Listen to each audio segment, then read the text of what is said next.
Our world is huge and full of wonders. Something absolutely incredible is constantly happening on our planet. Clinical death should undoubtedly be attributed to such unexplained phenomena. People who have looked into the eyes of their own death and woke up after that often remember that they saw a tunnel of light or felt the exit of the soul from the body. What the hero of today's story experienced scared him so much that he completely decided to change his life. When Jeffrey was 19 years old, he tried to commit suicide.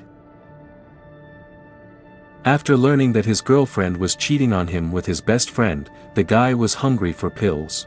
Fortunately, the mother was at home and was able to call an ambulance in time. Jeffrey will never forget what happened to him in the hospital. He remembers a doctor standing over him, and then he seemed to come out of his body and moved into the doctor's body. I entered it and saw the faces of his wife and children, his car.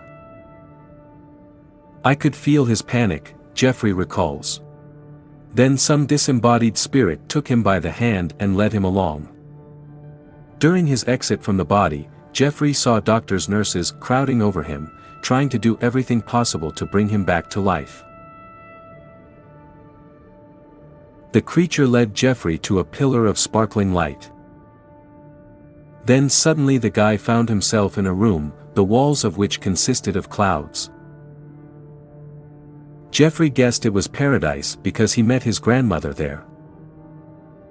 But he didn't stay in that room for long. Soon he found himself in a field that smelled of death. Demonic creatures grabbed Jeffrey and dragged him to a strange place full of various cubes pointed at each other. The demons explained that this is hell, and each cube has its own personal hell for each soul. Before Jeffrey was sucked into one of these cubes, the demon told him how everything works here. He explained that people can adapt to any kind of hell, and some people are easier to endure certain torments than others. Therefore, hell is constantly changing. The demon liked to watch people suffer, Jeffrey recalls. In the cube, the guy discovered his personal hell. People fed him rotten food and laughed at him. And then Jeffrey saw all the bad things he had ever done. Jeffrey seemed to inhabit the body and mind of the people he offended every time. I realized how thick-skinned and insensitive I was towards people without even noticing it. Now I felt and experienced the same as they did, he says. Then Jeffrey found himself in a cave, surrounded by kneeling people.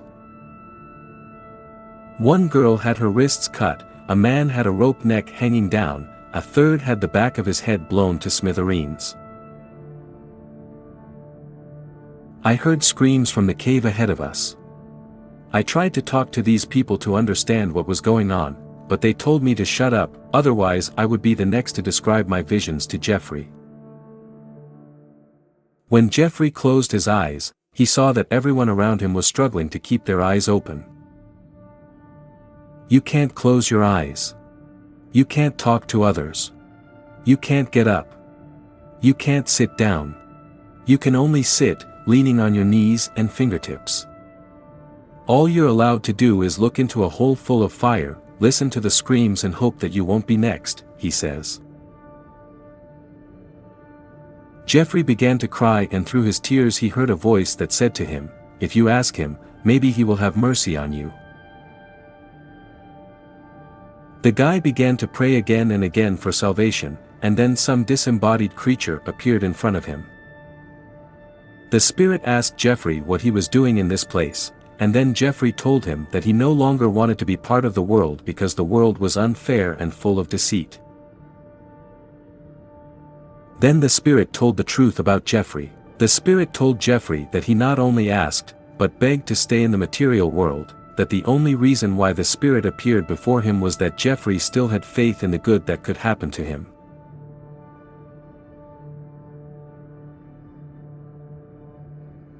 Then Jeffrey was shown what the future holds for him. Among other things, he found out that he would break his back. And this, in fact, subsequently came true. He was told that now that he had chosen life, he needed to go back and correct his mistakes. Although Jeffrey did not want to return, he felt peace and divine blessing when he woke up. Despite the fact that Jeffrey's mind was aware of everything that was happening to him, he remained in a coma for 3 days. And Jeffrey learned an invaluable lesson from his incredible journey to hell and back. The trials of life that fall to us make us stronger, and sometimes even prevent more serious problems. For example, a flat tire on the road saves you from a car accident, which you would inevitably get into if you continued to drive at the same speed. Jeff has completely changed his life thanks to his newfound faith. He is no longer afraid of death. His incredible story shows us that we exist on earth for a reason, and that no misfortune can be a reason to end our lives before the time allotted to us.